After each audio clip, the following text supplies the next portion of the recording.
Salut les amis, alors petite vidéo en vitesse à l'arrache faite avec mon smartphone. Je suis en train d'un peu nettoyer dans le jardin. On prépare en fait la culture d'hiver et d'automne. En fait je vais mettre je vais mettre un coup de nettoyage parce que j'avais laissé un peu aller le jardin d'ici ces derniers jours. Et en même temps on va mettre un peu de moutarde indienne pour un peu enrichir le sol pour cet hiver. Voilà, c'est une façon de mettre quelque chose pour pas le laisser vide et nu. Vous vous rappelez de Crazy Patate? Je crois que vous vous rappelez. Et en fait, à l'époque, j'avais fait une petite vidéo en mettant des pommes de terre à l'arrache sur une butte dans le fond de mon jardin. J'avais pas fait de vidéo pour montrer là le résultat parce que je vous avoue, j'avais laissé ça un peu dans,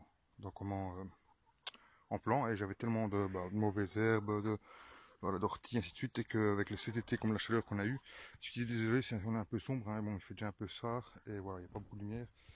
Donc j'avais laissé un peu de laisser aller, on va dire, dans ce champ, de cette partie du terrain, et donc j'ai pas eu le courage ni récolter. Eh bien, je vais vous montrer maintenant à quoi ça ressemble. Maintenant, on est le 16, dimanche 16 septembre. On va voir un petit peu à quoi ça ressemble. Je suis en train de nettoyer et je vais vous montrer un petit peu ce que c'est. Voilà les amis, j'ai donné un bon. Voilà, juste gratter un petit peu, hein, j'ai rien fait de spécial.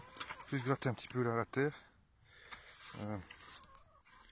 Regardez, il y a des patates partout. Patates rouges partout, regardez. Vous vous rappelez, hein, faudra aller voir, je sais plus quand c'est que j'avais mis les patates ici, je pense que ça devait être début avril, je pense, que j'avais jeté les pommes de terre. Eh bien, il y en a vraiment partout. Regardez, on a très gratté. Et il y a vraiment encore quelques kilos de pommes de terre si je voudrais m'amuser à toutes les ramasser. Je vais sans doute en ramasser, pas toutes, mais je vais sans doute ramasser celles qui sont accessibles. Voilà, et pourquoi pas le mettre peut-être là, peut-être les donner, peut-être par contre, les mettre peut-être sur le trottoir ou quoi, et offrir à ceux qui désirent des pommes de terre du jardin. Hein. Donc, eh bien, les cosy patates, ça avait fonctionné. Les autres pommes de terre qui étaient juste devant, que j'avais mis sous paille, moins. Mais vous pouvez voir, hein, j'avais laissé vraiment le terrain, c'était vraiment le terrain comment il est maintenant. Les parties où j'avais mis sous paille, bon, résultat est moyen, hein, je suis en train de ramasser les pommes de terre, bon, il y en a beaucoup maintenant qui sont faites dévorer par les limaces, mais bon, voilà, résultat, on va dire, bien, bon, c'est pas la grosse productivité, mais c'est pas trop mal, et puis les pommes de terre sont très propres. L'autre souci peut-être que j'ai sur ces pommes de terre, c'est qu'elles sont devenues assez vertes, et à mon avis, à cause d'un manque de paille, de paillage tout simplement. Donc peut-être à recommencer pour peut-être mieux préparer ça à l'avenir. Je préparerai ça un petit peu mieux.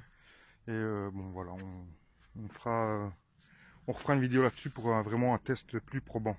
D'accord? On fera un suivi temps par temps pour voir si c'est possible de toujours faire de la culture sous paille et voir la production s'il faut mieux préparer son terrain ou pas. Voilà, c'est une petite vidéo comme ça faite à l'arrache avec le smartphone les amis, je vous laisse là-dessus et vous voyez que c'est en semant n'importe comment qu'on récolte n'importe quoi. Allez, ciao ciao les amis, salut.